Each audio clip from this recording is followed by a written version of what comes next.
संतान की दरकार है, शनि की दृष्टि पड़ रही थी फिफ्थ हाउस के ऊपर, वहाँ पर चीज़ें अटकी हुई थी, कुछ लोगों ने बार बार ट्राई किया, मिसकैरेज की सिचुएशन आई, तो वहाँ पर चीज़ें अब थोड़ी सी ईज आउट होती हुई नजर आएंगी। नौकरी में जो समस्याएं चल रही थी वहाँ पर चीज़ें थोड़ी सी आगे बढ़ती हुई नजर आएंगी, क्योंकि धन की काफ़ी हानि कर गए शनि यहाँ पर अष्टम भाव में रहते हुए, दूसरे भाव पर दृष्टि थी, तो वहाँ पर जो धन की हानि हुई है वो धीरे धीरे अब रिकवर होती हुई नजर आएगी। मेरे YouTube पे रेस्टोरेंट पर आपका स्वागत है। नमस्कार, मैं हूं नरेश कुमार। सबसे पहले उन दर्शकों का धन्यवाद जिन्होंने पेज को सब्सक्राइब किया है, पेज के वीडियोस को शेयर कर रहे हैं, लाइक कर रहे हैं और कमेंट बॉक्स में हमें अपनी राय भी लगातार भेज रहे हैं। दोस्तों, आज के वीडियो में बात करेंगे शनिदेव की। शनिदेव का गोचर हो रहा है 29 मार्च को। 29 मार्च को शनिदेव मीन राशि में गोचर करेंगे। ये यहाँ पर 23 फरवरी 2028 तक रहेंगे, यानी कि अगला गोचर जो है वो मीन राशि में रहेगा। लगभग 2.5 साल का समय होता है शनि के गोचर का। तो सबसे बड़ा सवाल है कि शनि के फल कैसे मिलेंगे इस राशि में गोचर के दौरान।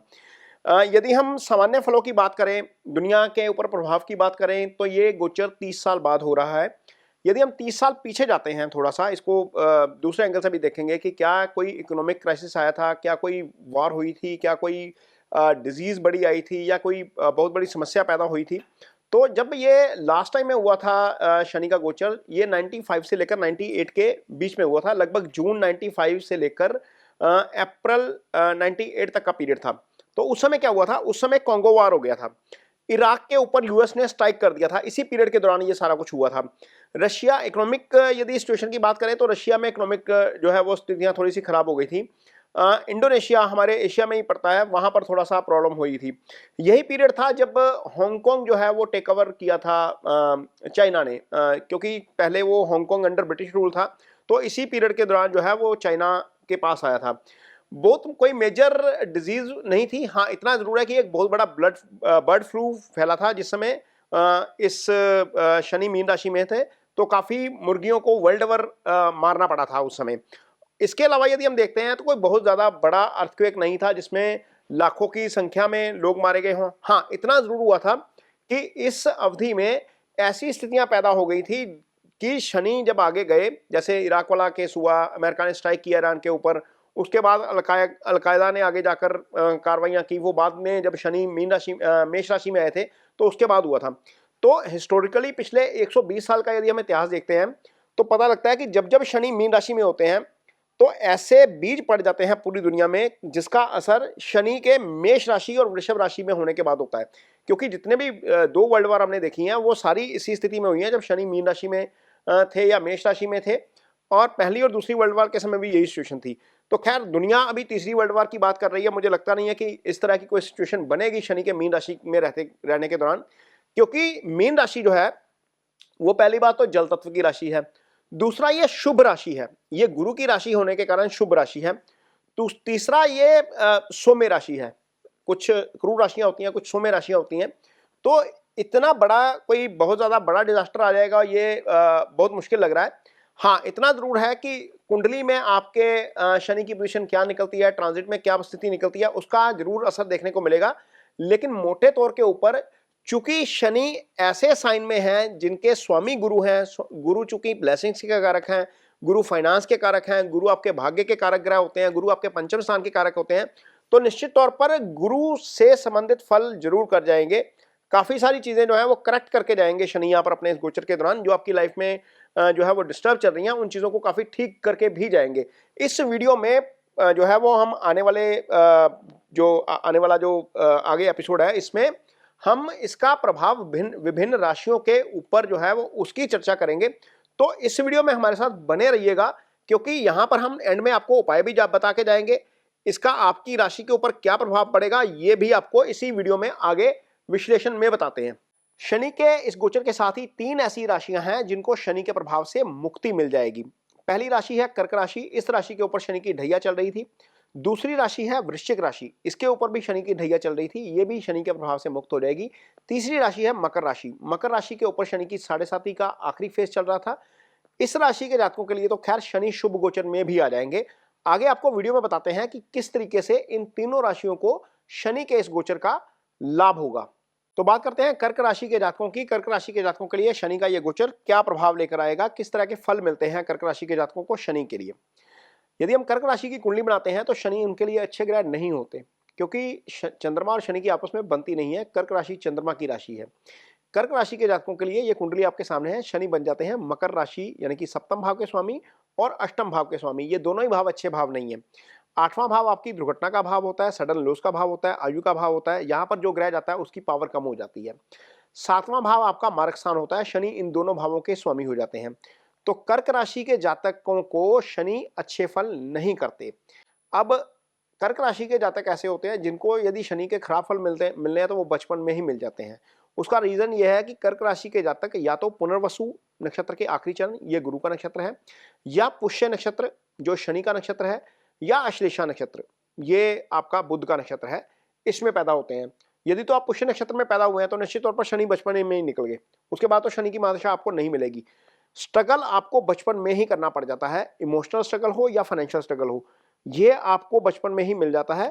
क्योंकि जब आप ज्यादा एज में जाते हो, पुष्य नक्षत्र वाले जब बड़ी एज में जाते हैं, 30 साल के ऊपर जाते हैं, तो उनको वीनस मिल जाते हैं, उनको शुक्र मिल जाते हैं। शुक्र चूंकि शुभ ग्रह है नैसर्गिक तौर पर, तो उसके फल निश्चित तौर पर वो अच्छे करके जाते हैं। लेकिन यहाँ पर बात हो रही है गोचर की। गोचर में शनि कैसा फल कर रहे थे? शनि चूंकि कर्क राशि के लिए अष्टम भाव में थे, अष्टम भाव से निकलकर भाग्य स्थान में जाना शनि का आपके लिए बहुत अच्छा है। अष्टम के मुकाबले तो काफी अच्छा है, क्योंकि हालांकि शनि का गोचर नौवें में भी शुभ नहीं होता, लेकिन यह कंडीशनल शुभ नहीं होता। मान लीजिए समुदाय अष्टक वर्ग में आपकी कुंडली में नौवें भाव में यानी कि 12 राशि में अच्छे मार्क्स दिए हुए हैं, तो शनि का गोचर आपके लिए बहुत शुभ होगा। ये समुदाय अष्टक वर्ग आपके सामने है। ये चार्ट आपको किसी भी कुंडली सॉफ्टवेयर में मिल जाएगा, फ्री सॉफ्टवेयर में भी मिल जाएगा। आप अपनी date time and place of birth भरेंगे, अपना नाम भरेंगे, आपको पीडीएफ निकल जाएगी किसी भी सॉफ्टवेयर से, वहां से आपको ये चार्ट निकलेगा। यदि आपका थोड़ा सा भी इंटरेस्ट है एस्ट्रोलॉजी में तो आप ये चार्ट खुद निकाल लेंगे। इस चार्ट के लेफ्ट साइड पे देखिए, सबसे नीचे सैटर्न है। सैटर्न के बिल्कुल एक्सट्रीम राइट पे देखेंगे तो 12 नंबर के नीचे जो पॉइंट्स मार्किंग की हुई है, ये आपके लिए एग्जांपल के तौर पर है। यदि यहां पर मार्किंग 12 राशि के नीचे शनि के सामने मार्किंग 4 के ऊपर है, तो निश्चित तौर पर भाग्य स्थान से शनि का गोचर आपके लिए बहुत अच्छे रिजल्ट लेकर आएगा। यदि वो मार्किंग 1 है या 2 है, तो हो सकता है कि शनि की ढैया से भी ज्यादा नुकसान आपको इस भाव में हो जाए, क्योंकि यहां पर शनि की मार्किंग अच्छी नहीं है। लेकिन यदि ये मार्किंग प्रॉपर है तो आपके लिए ढैया जा रही है, निश्चित तौर पर शनि के अच्छे फल आपको मिलेंगे। अब यहां पर शनि आपके लिए चूंकि महादशा नहीं चल रही है आपके लिए, क्योंकि जितने भी युवा हैं, जितने भी प्रोफेशनल लाइफ में हैं, जिनका बचपन है उनके ऊपर तो शनि चल नहीं रहे हैं। लेकिन जितने भी युवा हैं जो प्रोफेशनल लाइफ में आ चुके हैं, जो आगे लाइफ में बढ़ रहे हैं, उनके लिए शनि नहीं चल रहे। तो शनि भाग्यस्थान में है। कोई भी प्लैनेट भाग्यस्थान में आ जाता है तो वो भाग्यस्थान के फल तो निश्चित तौर पर कर ही जाता है। भाग्यस्थान आपका भाव जो है वो कुंडली का सबसे शुभ भाव होता है। कर्क राशि के जातकों के लिए जो भाग्यस्थान के स्वामी हैं वो गुरु बनते हैं, और गुरु की राशि में शनि निश्चित तौर पर अच्छे फल करते हैं। ये वीडियो में पहले ही बताया, क्योंकि ये शुभ राशि है, शुभ स्थान है। निश्चित तौर पर यहाँ पर शनि आपको अच्छे फल करके जाएंगे। कौन से अच्छे फल करेंगे? यहाँ पर तीसरी दृष्टि पड़ेगी शनि की 11वें भाव के ऊपर। ये एलिवेशन का भाव है, ये तरक्की का भाव है, ये आय का भाव है, ये इच्छाओं का भाव है। निश्चित तौर पर जो कष्ट 2.5 साल में सहे हैं उनसे मुक्ति का समय आ गया है। कारोबार में जो अड़चने आ रही थी वहां पर निश्चित तौर पर अब चीजें आगे बढ़ती हुई नजर आएंगी। नौकरी में जो समस्याएं चल रही थी वहां पर चीजें थोड़ी सी आगे बढ़ती हुई नजर आएंगी, क्योंकि धन की काफी हानि कर गए शनि। यहाँ पर अष्टम भाव में रहते हुए दूसरे भाव पर दृष्टि थी, तो वहां पर जो धन की हानि हुई है वो धीरे धीरे अब रिकवर होती हुई नजर आएगी। आप देखेंगे कि चीजें थोड़ी सी बेटर होती हुई नजर आएंगी, स्मूथ हो जाएंगी। ये कारोबार के मामले में रहेगा, ये नौकरी के मामले में रहेगा, ये आपका यदि कोई फ्रीलांस का काम है तो उस मामले में भी रहेगा। धन के मामले में भी ठीक रहेंगे। कुटुंब का मामला जो है वहां पर चीजें अब थोड़ी सी सेट होती हुई नजर आएंगी। कुछ लोग ऐसे थे इस राशि के जिनका इस फेज के दौरान कुटुंब में विवाद हो गया, अपनी वाणी के कारण विवाद हो गया, कुछ चीजें ऐसी थी जो मिसअंडरस्टैंडिंग के कारण हो गई, तो वहां पर कुटुंब में भी चीजें सेट होती हुई नजर आएंगी। और इसके अलावा संतान, जिनको संतान की दरकार है, शनि की दृष्टि पड़ रही थी 5th हाउस के ऊपर, वहां पर चीजें अटकी हुई थी। कुछ लोगों ने बार बार ट्राई किया, मिसकैरेज की सिचुएशन आई, तो वहां पर चीजें अब थोड़ी सी ईज आउट होती हुई नजर आएंगी। ये चीजें सारी होंगी क्योंकि शनि यहां से हट जाएंगे। कर्क राशि के जातकों को ये बहुत बड़ी राहत मिलेगी। ये तो हो गया जो शनि के हटने का प्रभाव है। अब शनि 11वें भाव को देखेंगे तो आय में निश्चित तौर पर वृद्धि करेंगे। डिटर्मिनेशन आपका बढ़ जाएगा, कॉन्फिडेंस आपका बढ़ जाएगा। जो 2.5 साल में आपने स्ट्रगल किया ना, वो emotional struggle, financial struggle, physical struggle, उसको वो आपको मजबूती देकर गया है निश्चित तौर पर, उससे आप मजबूत हुए हैं। डिसीजन मेकिंग अब आपकी इस फेज के दौरान अच्छी होगी। आप बेटर डिसीजन मेकिंग करेंगे तो निश्चित तौर पर आपके लिए आगे आगे जो है वो रास्ते भी खुलेंगे और आप बहुत सारी चीजें जो है वो अपने दम पर बहुत अच्छी कर पाएंगे। यहाँ पर शनि दशम दृष्टि से छठे भाव को देख रहे हैं। जो डेट आ गया था शनि के प्रभाव के कारण, जो ढैया में जब शनि चल रहे थे, जो डेट वाली स्थिति आ गई थी या जो कोर्ट केसेस का मामला था, वो सारी चीजें अब यहाँ पर सेट होती हुई नजर आएंगी, क्योंकि शनि अब यहाँ से भाग्यस्थान में गोचर कर रहे हैं। अच्छा फल करके जाएंगे। बीमारी के मामले में, डेट के मामले में या फिर कोर्ट केसेस के मामले में चीजें थोड़ी सी आगे बढ़ती हुई नजर आएंगी। बहुत सारी चीजें जो है वो राहत भरी होंगी कर्क राशि के जातकों के लिए। बहुत सारे अर्निंग के नए सोर्स खुल सकते हैं। यहाँ पर आपको निश्चित तौर पर इस गोचर का बहुत फायदा होगा।